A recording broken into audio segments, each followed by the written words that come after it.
Hey everybody, so for today's video, I'm actually doing something local, super excited for it. As some of you may know, cannabis was recently legalized for consumption here in California. Even Amsterdam doesn't have legal cannabis, it's decriminalized. I have reservations at Lowell Cafe here in LA. It's the world's first cannabis cafe. They have a wide menu of cannabis and non-cannabis products.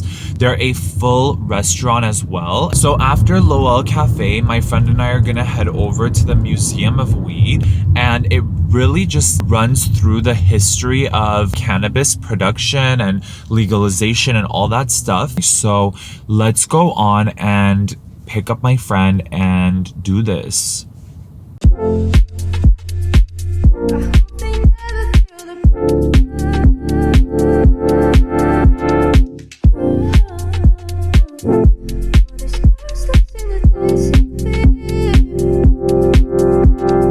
So they gave us table 420 and I'm tripping out. Like, there's no way that's a coincidence.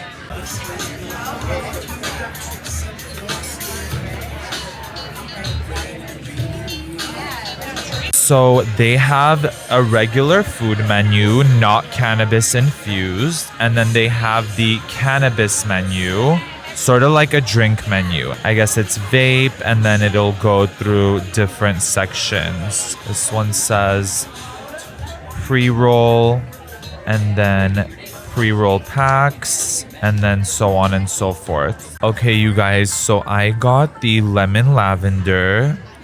Throwback to our Lavender Fest. Ooh, cheers.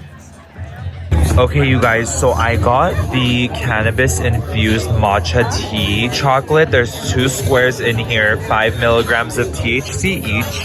And then Jojo got the milk chocolate, and it's also 2 squares. This is what it looks like on the inside, and it's 2 squares, and each square is 1 serving.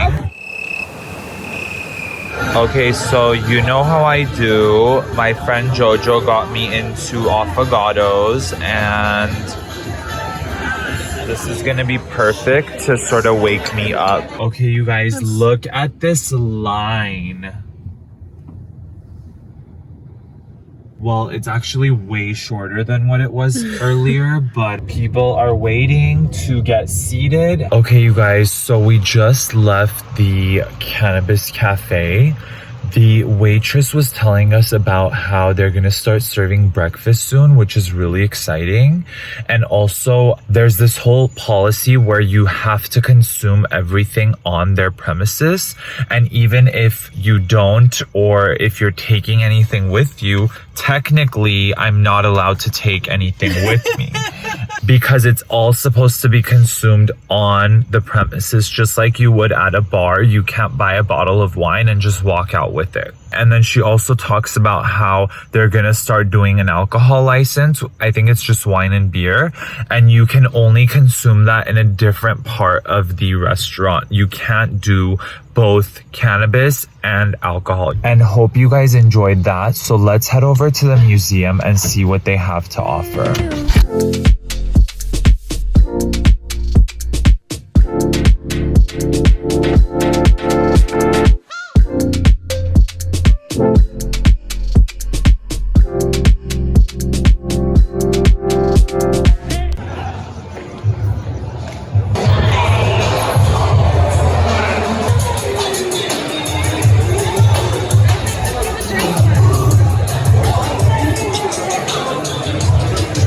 So they have some weed candles here, and they look pretty beautiful. I love the artwork here, and then the bar is totally cool as well. So this is the Materia Medica from ancient Greece, and basically that was a medical document written by Dioscorides, and in there he talks about cannabis being useful for different ailments. And this is from AD 50, so about 2,000 years ago.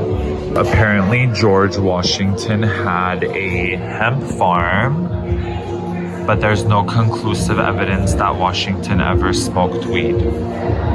Okay, you guys, so I'm just now entering the Madness exhibit. And so this area is focusing more on when cannabis became more demonized in the public eye. And I think it was in the early 1900s, like maybe the 10s, 20s, or 30s. And so a lot of imagery here relating to some of the messages that were put out during that Prohibition era in the US at least.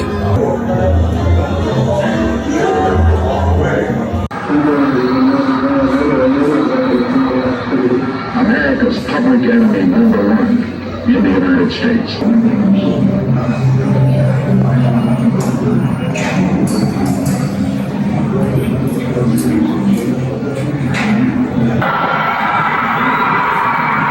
Okay, you guys, so this is the room for the war on drugs. Oh! What are they gonna do to me? Okay, you guys, so I am here at the area where they have some descriptions of people who were put into prison for charges related to cannabis consumption or anything of that nature. And they have some payphones here, or some phones that you can call your inmate and see how they're doing. And then you hear them through this microphone. So here is a recreation of the San Francisco Cannabis Buyers Club. Apparently it was the first dispensary in the US, and it was created by a man after his friend lost a battle to AIDS.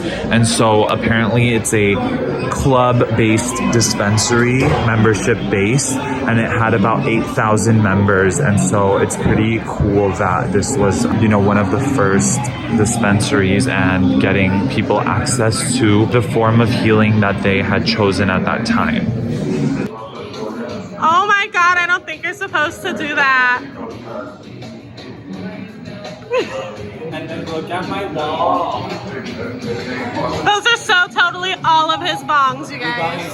Okay, you guys, so we are at the interactive exhibit. You choose a date using your hand, and then you can click on different things, such as obviously what happened regarding cannabis there, or just other things that are generally happening in that year. And so here we're talking about the internet boom, and also how California was a beacon of hope for the medical cannabis movement.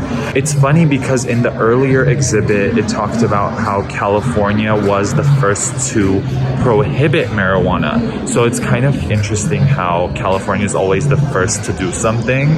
Okay, you guys, so we are finally at the plant lab. This is where the exhibit starts talking about the science of the plant and how it works on a biochemical level. So what is cannabis? It says that it was originally found in Eurasia, aka Armenia, and Africa. So this panel is pretty cool. It wraps all around. It talks about just the different life cycle of the marijuana plant. And so that goes until flowering, and then you have cloning, rooting, vegetative, flowering, trimming, and then drying process. Okay, you guys, so terpenes are the fragrant chemicals that help make the cannabis plant, and there's different strains based on different smells and all that good stuff.